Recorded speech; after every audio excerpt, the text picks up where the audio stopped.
Programa patrocinado por Betano.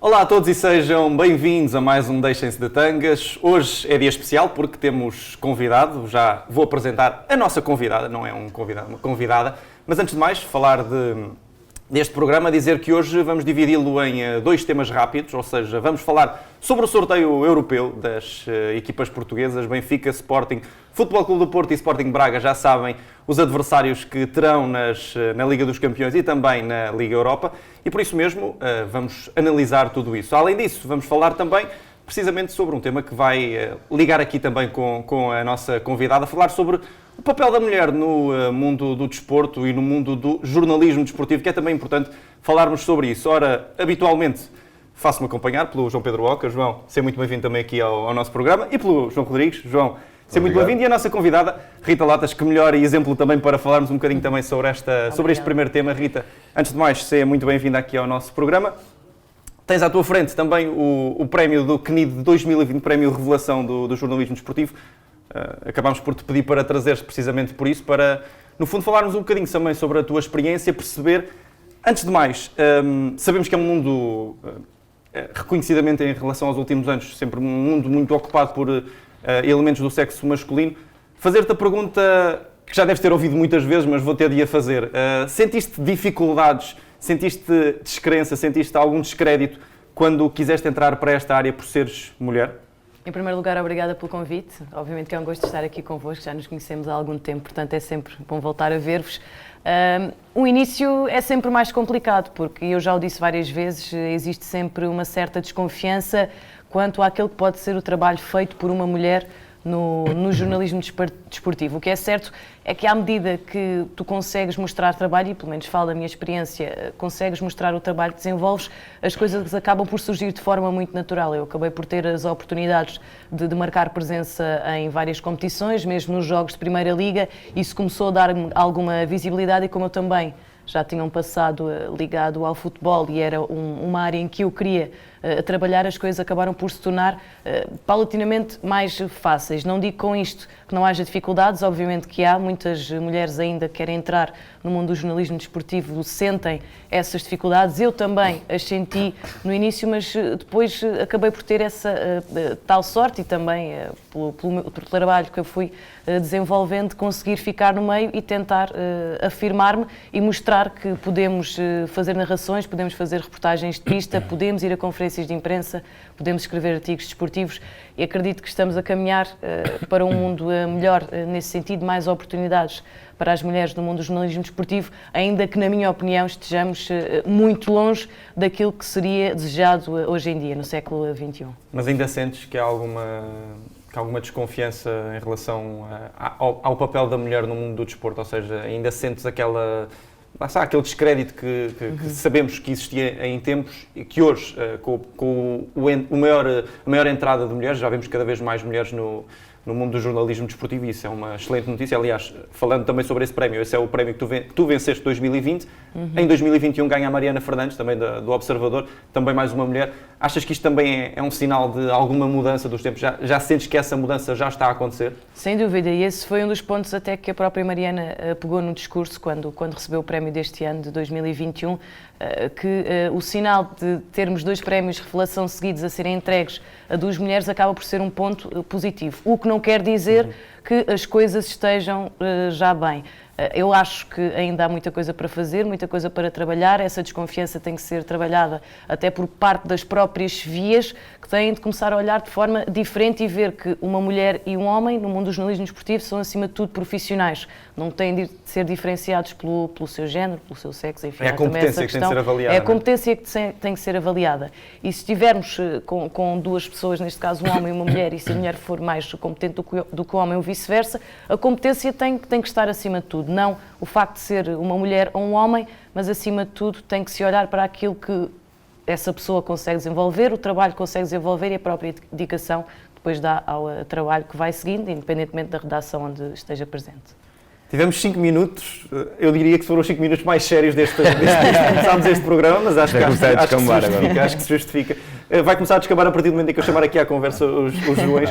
João e João Pedro, tem alguma questão assim que queiram assim, colocar à Rita ou algum tema que queiram lançar para a mesa antes de passarmos depois para a questão dos sorteios, em relação ao papel da mulher no mundo do desporto? Sim, em relação à Rita, em primeiro lugar, parabéns. Não sei porque é que não fui eu ganhar esse prémio. Também não passado, sei, mas eu pronto, também fico enfim, com dúvidas. O querido é que sabe. Não, agora a sério, parabéns, já tive a oportunidade de dizer.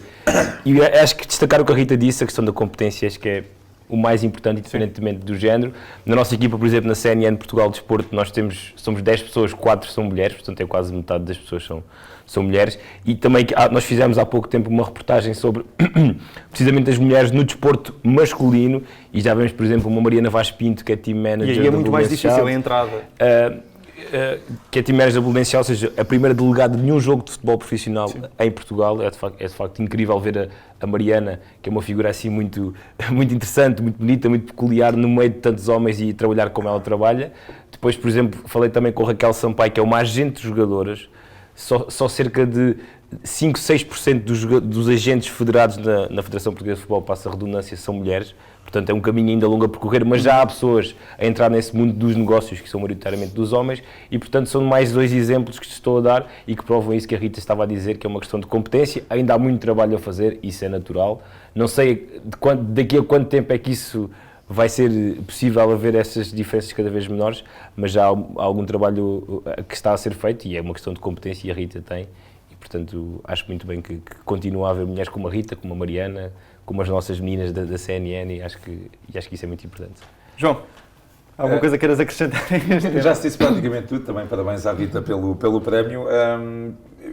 Eu sou um bocadinho mais velho, recordo-me, por exemplo, nos anos 90 era... A Cília Carmo, não era? Tínhamos pessoas como a Cília Carmo, sim, mas havia poucas mulheres de facto na apresentação do jornalismo desportivo, no comentariado era praticamente impossível. Estava aqui a pensar que acho que começou a derrubar barreiras, por exemplo, lembro-me há uns anos quando a Helena Costa começou a comentar, neste caso na Sport TV, e sabemos que, se calhar, principalmente aqui no nosso país, como tu disseste bem, as coisas ainda estão bastante atrasadas, há um longo caminho a percorrer, mas os obstáculos têm que ser ultrapassados aos poucos e a verdade é que vamos vendo coisas que eu, mais velho, há 20 e tal anos, se calhar achava um pouco impensável. Lá está, ter mulheres a comentar jogos de futebol, temos e muito bem, cada vez mulheres mais reconhecidas pelo excelente trabalho que fazem no jornalismo desportivo, e este é o caminho, porque só preciso ser homem ou mulher não quer dizer que receba mais ou menos de futebol, ou de handball, ou de basquetebol, o que é que seja.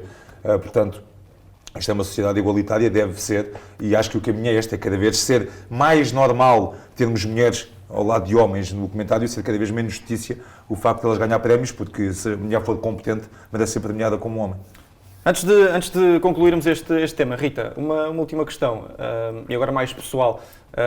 Quando entraste para este meio, referências, que referências tinhas no mundo do jornalismo ou do desporto e que objetivos é que tinhas e quais é que já alcançaste e quais é que ainda estão por alcançar?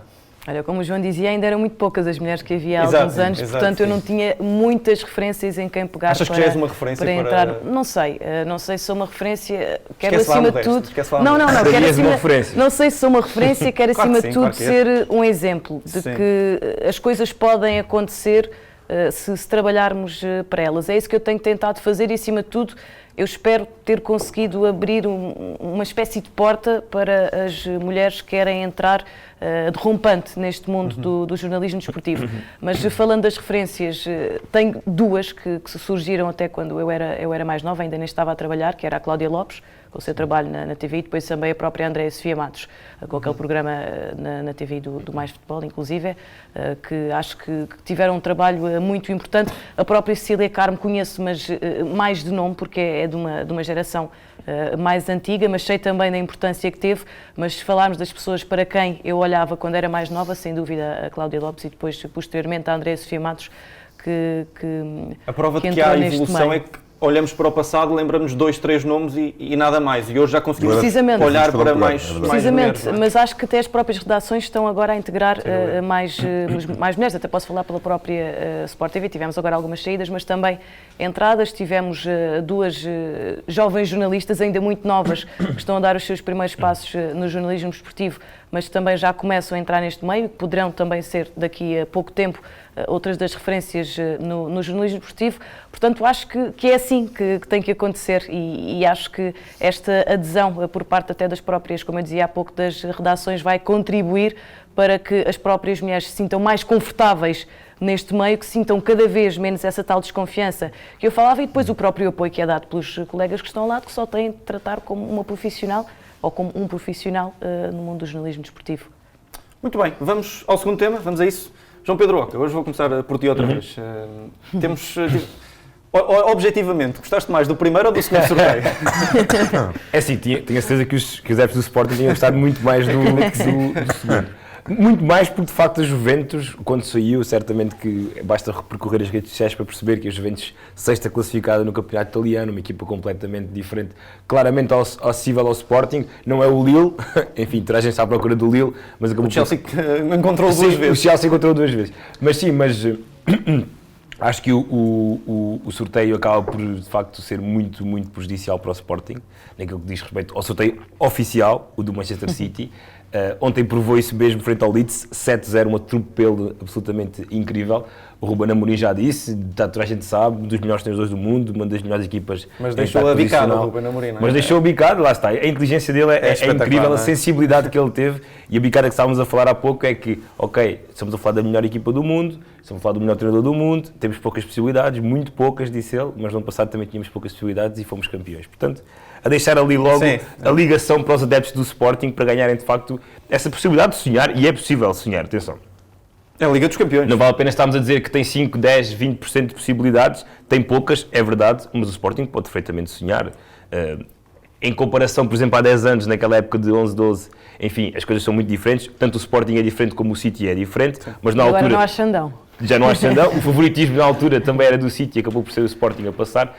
Este ano o City nunca ganhou a Liga dos Campeões, tem de facto essa pressão que cresce de ano para ano e este ano obviamente que tem ainda mais equipa para conseguir esse principal objetivo, está muito forte no campeonato, é uma equipa absolutamente incrível que dispensa apresentações, uma dinâmica surreal de jogo, de posse de bola, de chegada ao ataque, com jogadores portugueses que nós muito bem conhecemos e que se calhar são os que estão em melhor forma, tirando o Cristiano, que está sempre noutro patamar, mas que estão em melhor forma no panorama internacional, portanto vai ser muito bom ver esse regresso desses 3 portugueses, do Bernardo, do Ruben e do Cancelo a Portugal, e de ver de facto que une este Sporting, não é? Ou seja, taticamente pode ser um jogo interessante, não é? É verdade, o Sporting fez um brilharete em casa com o Borussia Dortmund, ficou aquém das expectativas frente ao Ajax, obviamente que o Besiktas é um adversário mais acessível, mas perdeu também em Dortmund. Agora resta saber que pujança é que tem o Sporting nas competições europeias. E o Ruben Amorim, antes de passar o Mário, disse uma coisa também interessante. O que importa, não vale a pena estarmos aqui a falar do que vai acontecer daqui a 3 meses, o que importa é o momento e no momento em que o Sporting chega.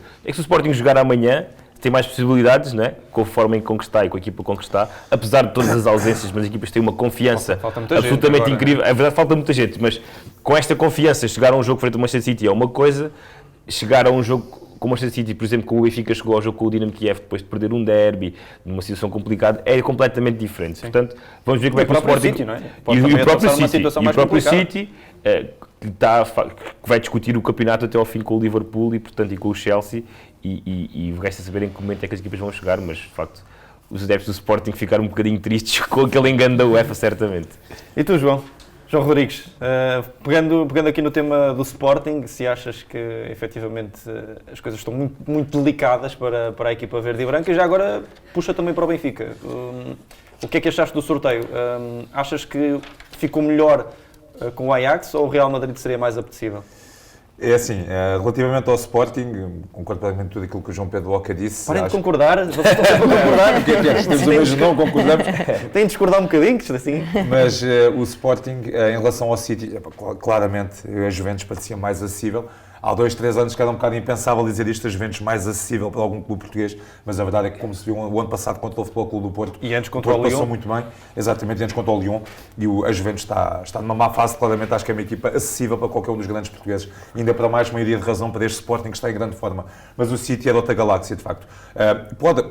Pode acontecer uma surpresa, claro que pode. O Sporting não tem nada que entrar derrotado, bem pelo contrário. Acho que temos tudo para estar a presença de 2 grandes jogos, 2 equipas com futebol muito positivo, mas o City apresenta um futebol extraordinário, quer dizer, e está numa fase mesmo superlativa de forma, este City, mas há várias condicionantes, vai ser só em fevereiro, não sabemos que lesões haverá. Há condicionante Covid, que eu acho que tem uma importância tremenda neste momento. A Premier League está com muitos casos de Covid, não sei como é que vai estar a situação em fevereiro, acredito que ainda não muito melhor, porque será inverno ainda, portanto, acho que vai ter muita influência até nesta questão da Champions. Uma equipa, por melhor que seja, se tiver um surto grande que afete 7 ou 8 jogadores, quer dizer... E a questão dos adeptos também, não é? Se haverá ou não. Também, mas à partida o City é claramente favorito, porque o City mantém, acho que a par do Liverpool e com o Bayern de Munique, são os 3 grandes candidatos a ganhar a Champions. O Bayern de Munique que ontem ganhou, mas que na Bundesliga tem tido até alguns percalços, mas quando ativa o modo Champions é uma trituradora autêntica. Em relação ao Benfica, é curiosa a tua questão. Eu posso ver isto por 2 pontos. Eu acho que quando saiu o Real Madrid, eu acho que houve muitos adeptos do Benfica que gostaram, não só daquela brincadeira de Jorge Jesus ter falado do Real, mas acho que até para os adeptos mais velhos houve toda uma aura de jogo mítico dos anos 60. Tradição, acho que é um jogo sinceramente engraçado. O Benfica-Real Madrid. Há quase 60 anos que não se defrontavam. O clube português com mais adeptos, o espanhol com mais adeptos. Acho que era engraçado, uma espécie de duelo ibérico, vá. Acho que houve adeptos que, por um lado, acho que até ficaram com pena de não ter sido o Real Madrid, de ser o Ajax. Mas a verdade é que este Real Madrid está claramente também, não tem um futebol exuberante, mas é uma equipa que está cada vez melhor que o título espanhol, não digo quase no bolso, mas bem encaminhado, e tem jogadores de uma forma extraordinária, Vinícius Júnior, Benzema, e é uma equipa com pedigree de Champions, claramente. Uma questão. Mete o Real Madrid um degrauzinho abaixo dos 3 que eu disse. E tem defesas muito rápidos, parece-me que seria para o Benfica mais difícil de... O Benfica usa e abusa da profundidade, com Rafa, com Darwin. Não sei, dá a ideia que o Real Madrid, tendo defesas centrais mais rápidos, pode ter um maior controle. Eu acho que sim, eu acho que o Benfica contra o Ajax pode causar mais moça a nível de profundidade, pode surpreender mais a defesa do Ajax, mas este Ajax, se for o Ajax que se apresentou na fase de grupos da Champions, foi uma das equipas que jogou melhor na fase de grupos, quer dizer, ainda agora estava a rever os resultados, o Ajax em Alvalade fez um jogo incrível, em Dortmund fez um jogo incrível, deu um amasso ao Besiktas. Agora contra o Sporting voltou a vencer, quer dizer, sim, mas contra o Dortmund, fez 2 grandes jogos contra o Dortmund, 2 jogos fantásticos. É uma equipa que, a meu ver, surge como favorita contra o Benfica. Acho que na teoria, em condições normais, seria uma eliminatória de 50-50 ao Ajax-Benfica, mas acho que neste momento, e se em fevereiro as coisas estiverem como estão agora em dezembro, o Ajax é favorito, não é claramente favorito como o City em relação ao Sporting, mas acho que é uma equipa que apresenta um futebol de melhor qualidade, marca muitos golos. Os números do Ajax na Liga Holandesa são incríveis. Tem poucos golos sofridos, o que é pouco habitual. Nem é líder. É que eu sou a melhor defesa de ligas europeias também. Não é só aquela máquina de os holandeses têm, os Ajax PSVs têm ataques sempre, desta altura já incríveis, mas têm sempre já muitos golos sofridos. E tem apenas 4 golos sofridos numa Eredivisie, o que é um dado incrível. E 2 foram no último fim de semana. Basta recordar que o próprio Neres está no banco e joga o Antony. Portanto, deixar o próprio Neres no banco... O guarda-redes do Paço Vieira era suplente, este ano é titular. Eu acho que é por aí que o Benfica também pode pegar. Ou seja, o guarda-redes, na minha opinião, não está ao nível do resto da equipa. E a equipa mas está a ser muito competente. Sim, é verdade. Feito, mas a equipa ataca tanto, com tanta gente e com muita qualidade, que às vezes o que o Benfica pode aproveitar é de facto este desequilíbrio defensivo. Era daí que eu pegava na questão de ser mais acessível para o Benfica nesse aspecto. E a verdade é que o Benfica, se recordarmos os jogos em casa contra o Barcelona e contra o Bayern, bem sei que o Barcelona não é o Barcelona de outras alturas, mas foi competente e que o Bayern até aos 70 minutos também foi competente. E o Benfica sente-se bem nesse papel de sair de contra-ataque. Eu acho que o Benfica, numa boa noite na luz, com público e sendo competente e aproveitando debilidades defensivas do Ajax, pode conseguir um bom resultado aqui em Lisboa. Real Madrid ou Ajax? Acho que não deve haver Ajax. Acho que foi melhor para o Benfica, o Ajax, melhor. Mas mantenho que houve adeptos, senti isso, na massa adepta benfiquista, que estavam muito emocionados. Sala a marcar viagens. O Real Madrid, logo maluco. Sala a meter férias. Ajax, mesmo assim. Rita, também um apanhado sobre estes adversários do Benfica e Sporting na Liga dos Campeões. Deduzo pela equipa, também pelo que já dissemos e pelo que tem sido dito, que efetivamente Manchester City foi a pior dor de cabeça possível para o Sporting, mas pergunto 2 questões. Primeiro sobre o Sporting, como é que hipótese é que terá Ruben Amorim para ludibriar de alguma forma Guardiola? E sobre o Benfica, a mesma questão que fiz aqui ao João, Ajax ou Real Madrid? Qual é que se encaixa mais na equipa de Jorge Jesus? Bem, quanto ao Sporting, pego um bocadinho nas palavras que o Oca disse. As probabilidades são baixas, até tendo em conta aquilo que o City tem feito esta temporada, uma frente de ataque completamente incrível, que tem feito uma Premier League, mais uma, sensacional. E não esqueçamos que este é ainda um dos objetivos do Pep Guardiola. Conquistar esta Liga dos Campeões tem sido um fator adiado, que o City não o tem conseguido fazer, mas o que é certo é que Guardiola está sempre em cima de tentar mais do conquistar. Que o City, vem do Bayern, onde não ganha também a Liga dos Campeões. Precisamente, acredito que seja um dos grandes objetivos do Pep Guardiola, que já tantos recordes bateu. Aliás, nesse jogo com o Leeds, o City de Guardiola chegou aos 500 gols, ou até ultrapassou essa marca dos 500 gols. Portanto, a nível ofensivo é uma equipa invejável, e a verdade é que há poucas equipas que o consigam parar. Já temos, por exemplo, na Premier League o exemplo do Crystal Palace, que acabou por ganhar por 2-0, mas lá está, acho que o Sporting terá de esperar um dia menos bom do City para se conseguir debater perante aquela que é, para mim, uma das melhores equipas do mundo. Deixar também esta nota, eu tenho alguma curiosidade para saber como é que o Ruben Amorim vai apresentar a equipa. Eu sei que o próprio Ruben gosta de ter muito o ADN da equipa bem presente nos jogos. Aliás, toda a gente conhece a equipa do Sporting, como é que joga. Depois o difícil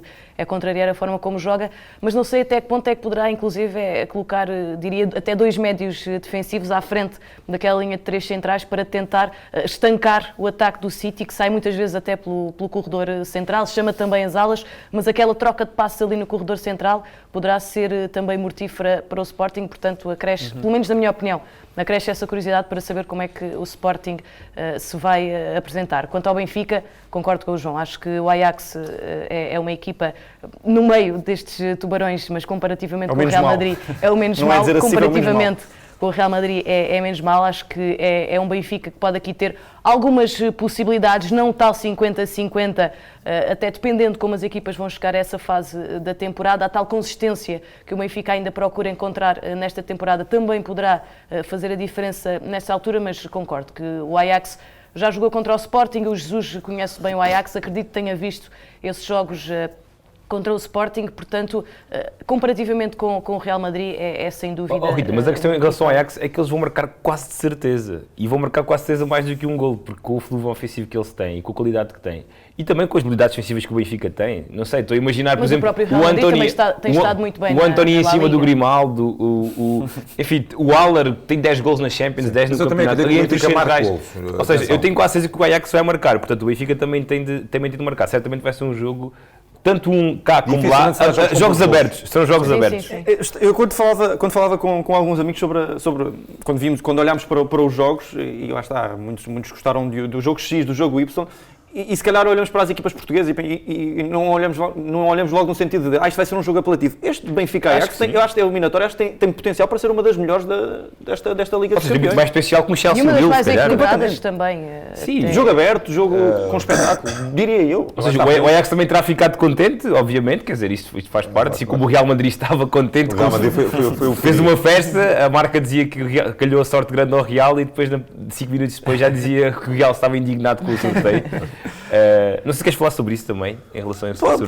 Podes dar à chega. É surreal. Eu pensei que isso ia ser o teu momento baixo da semana. Não, tenho outro. Okay. Mas o João é que tem memória, a memória mais viva do que nós todos. Nunca tinha acontecido uma coisa destas, João. Pelo menos que nós nos lembremos, Liga dos Campeões, com esta importância. Eu lembro-me até, há uns anos, aqui em Portugal, houve uma gafe qualquer num sorteio, não sei se da Taça de Portugal. Sim. Taça da Liga, não? Mas com este mediatismo, não. Isto quer Taça dizer, de Portugal. eu juro que ao início eu pensei que estava no meu local de trabalho e pensei que fosse brincadeira. Isto quer dizer, isto é impensável. Mas tinha que ser trocado, porque nós estávamos a ver e o Manchester United sai e não pode sair porque o Villarreal estava no mesmo grupo. Depois eles pegam na bola e eles metem a do City como se nada fosse dizer, ok, vamos continuar. O que me preocupa para aqui, eu sou um acérrimo, não tenho... É surreal. Estou completamente contra a ideia de uma Superliga Europeia, mas acho que Florentino Pérez esfregou em muitas mãos com isto, porque vai voltar certamente à carga com a Superliga Europeia, porque a UEFA dá muitos tiros nos pés. Estou nos antípodas da Superliga Europeia, acho que é um formato que não pode minimamente avançar, mas isto deu argumentos a Florentino, por exemplo, quer dizer, a UEFA passou uma imagem de total incompetência cá para fora, quando a maior competição de clubes do mundo... há uma gafe destas no sorteio. Ok, eu sei que foi um problema técnico, não teve a ver com a UEFA, mas a UEFA vai sempre ficar ligada a isto.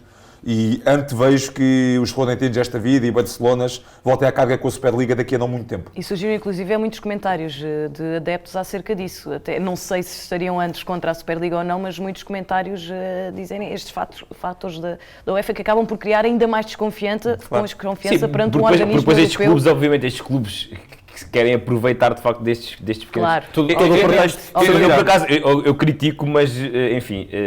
assim, relativizo um bocadinho, pá, porque como o Guardiola dizia, nós treinadores erramos, jogadores erram, pá, o UEFA também tem o direito de errar, ok, mas imagina o que é tu estás a preparar uma equipa e estás a preparar, enfim, um pensamento dos adeptos que vais calhar com a equipa X, depois calhar com a equipa Y, e o próprio Atlético de Madrid fez logo queixa porque se sentiu prejudicado, não é? Até porque saiu o Bayern Munique, portanto, ainda bem que fizeram queixa. Depois também há muito Mas aí a interesse cena, nesse sim, claro. Aí seria óbvio. Quem gostasse mais do segundo sorteio ia estar tudo bem. O Real Madrid sugeriu que o sorteio começasse depois, que o Real Madrid disse que não tinha havido irregularidades no sorteio. Sim, ou seja, o Real Benfica. Sim, até o jogo então, mas o Real Benfica mantém-se. Até ao jogo do Villarreal já tinham sido outros jogos, inclusive do Eu acho que Benfica. repetindo teria que ser na totalidade. Claro. Senão isto O Real queria a repetição parcial, não é? João Pedro, apelando ao teu poder de síntese, vamos só fazer aqui uma análise muito breve, porque temos de avançar, aos jogos do Futebol Clube do Porto contra a Lazio, um regresso de Sérgio Conceição a um dos clubes que mais marcou a carreira dele enquanto jogador, e também ao Braga Xerife, acaba por ser, se calhar, o Sporting Braga é a equipa com o sorteio mais acessível. O Xerife faz uma boa Liga dos Campeões, efetivamente, mas objetivamente acaba por ser o mais acessível. Sinteticamente, diz-me da tua opinião sobre os dois jogos. Em relação ao Xerife, claro que fez esse brilharete com o Real Madrid, primeira equipa moldava a jogar na Liga dos Campeões, fez 7 pontos, ganhou ao Shakhtar um jogo e empatou o outro. Shakhtar sai da Liga dos Campeões com 2 pontos. É verdade, e portanto há aqui um aviso claro para a equipa de Carlos Carvalhal, que tem aqui uma oportunidade, nós falámos disto no último programa, de se redimir um pouco e de voltar à Liga Europa e de ganhar também de facto um balão de oxigénio, já que as coisas não estão a correr também muito bem no campeonato. Obviamente está naquela posição em que devia estar, mas o fosso já é um bocadinho grande. Em relação à Lazio, de facto será muito interessante o regresso de Sérgio Conceição ao Olímpico. A Roma foi lá campeão, uma equipa incrível, com jogadores fantásticos naquela época, Simeone, Verón, Nedved, Inzaghi, enfim. Mihajlovic. Incrível essa equipa, em 99-2000, mas a Lazio está no 9º lugar do campeonato italiano, as coisas não são nada fáceis com o Maurizio Sarri e os adeptos e os jogadores, aquilo está muito complicado, mas depois tem um Ciro Immobile que já marcou 16 gols esta época, tem o Milinkovic Savic, tem muito desequilibrada. o Pedro Marca Rodrigues, muito, mas sofre muito. É verdade. Mas lá está, portanto, num dia Sim, bom pode ferir o Porto, num dia mau o Porto, na minha opinião, é favorito e acho que em duas mãos consegue, de facto, dar aqui uma golpada na Lazio. João Rodrigues. Acho que o Porto lá está acionando o modo Liga Europa e não deixando para segundo e terceiro plano a Liga Europa, acho que pode claramente passar a Lazio. A Lazio é uma equipa muito irregular, tem grandes valores, mas tem um número absurdo de golos sofridos na Série A. Tem um rácio positivo aí de 2 golos na Série A, quer dizer, não faz muito sentido. Com as individualidades que tem, acho que deveria estar a fazer um campeonato bem mais acima, esperava-se bem mais. E portanto o Porto, acho que o Porto se apresenta claro como favorito. Lá está, é um jogo que tem uma grande mística, as pessoas lembram-se logo daquela meia-final de 2002-2003, recordar que na altura o Porto ganhou em casa 4-1, não garanto um 4-1 outra vez, mas acho que o Porto pode passar com alguma facilidade esta Lazio. Quanto ao Braga, acho que é um bocado incógnita, eu acho que a minha eliminatória é de 50-50, sinceramente, o Xerife na Liga dos Campeões provou que pode ser muito forte, ganhou no Bernabéu, quer dizer, ganhar no Real Madrid não é para todos, o Braga vai ter que ter muito cuidado, portanto eu acho que é uma eliminatória de 50-50. Rita, vamos fazer aqui um 2 em 1. Vou-te pedir para fazeres uma análise muito breve a estes jogos do Sporting Braga e do Futebol Clube do Porto e também para lançares aqui, temos de fazer isto obviamente, aqui as adivinhas ao João. Lembra-te de 2, 3 jogos antigos, nem é preciso lembrar-te, podes mandar os nomes das equipas ao ar. Vamos ter à prova a memória do vamos fazer aqui, podes usar jogos de campeonato, podes usar fases finais de mundiais ou europeus, à tua vontade.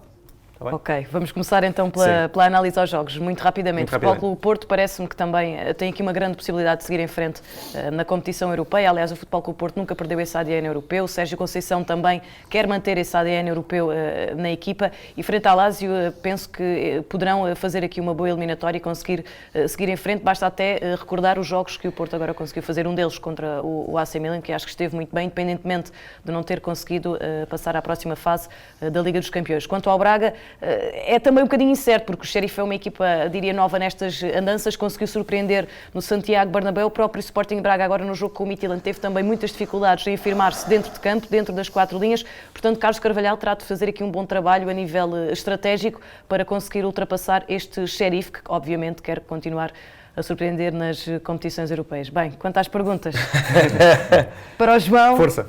Não, eu tenho aqui que João, pensar... desliga o telemóvel, Não, vira, atenção. vira. Pode ser qualquer equipa. O que tu quiseres. É assim, João, Se quiseres até pode ser debates políticos, mas que sempre... Não, atenção, também não leva demasiada fasquia.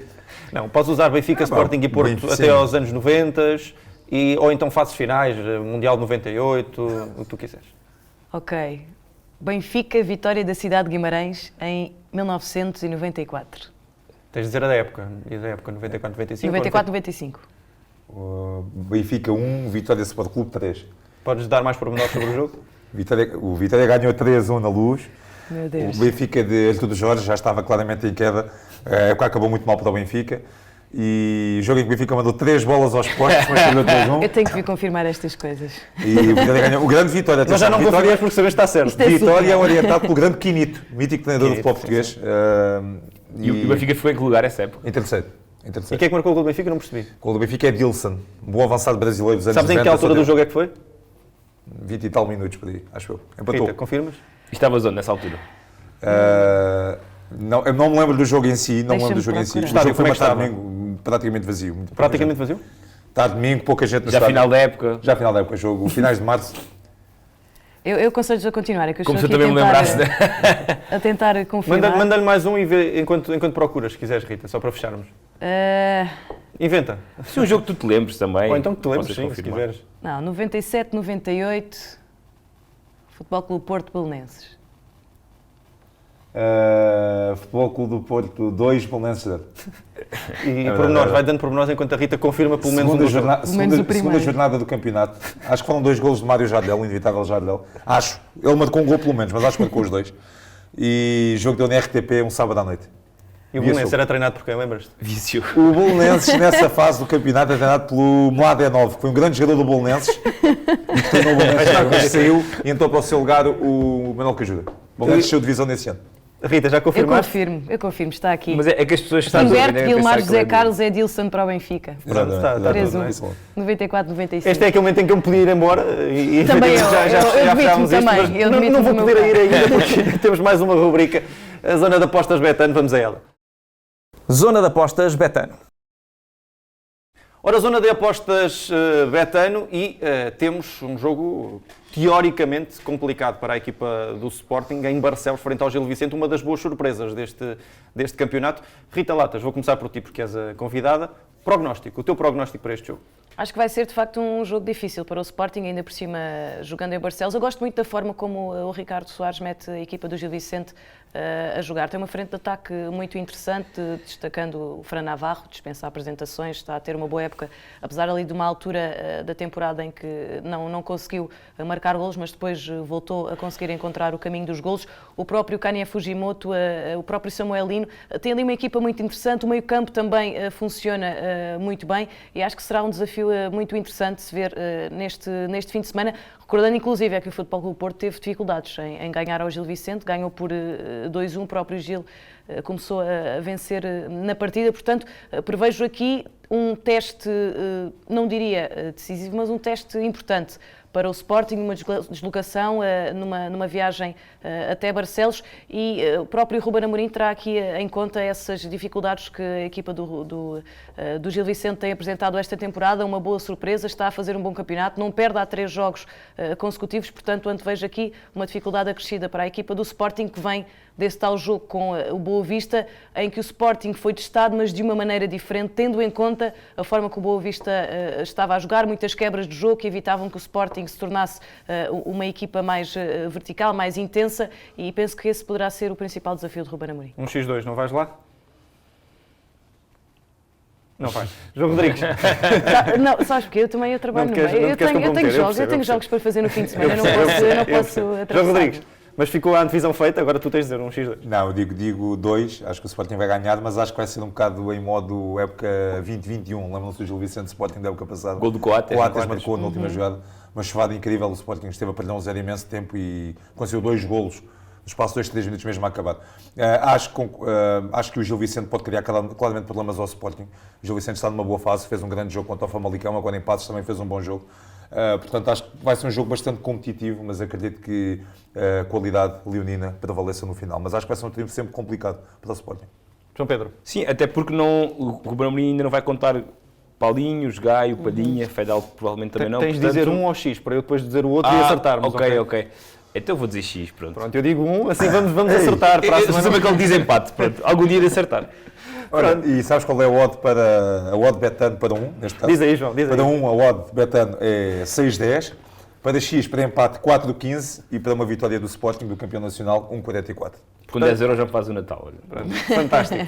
Portanto, Rita, muito obrigado por ter estado Obrigada eu connosco pelo convite. neste programa. Muito Obrigado, obrigado Rita. Obrigada. e muita sorte agora neste resto de temporada. João Rodrigues e João Pedro, também muito obrigado por terem estado aqui em mais um programa. Já sabem, para a semana temos mais Deixem-se de Tangas. Dizer que um de nós vai acertar novamente. Portanto, já não corremos aqui nenhum risco em relação à zona de apostas. Estamos sempre salvaguardados pelo palpite certeiro de um dos três. Portanto, do meu lado é tudo, dos Joões também. Agradecer à Rita mais uma vez também por ter estado aqui connosco e já sabem, para a semana, duplo programa como sempre. Um abraço e até lá.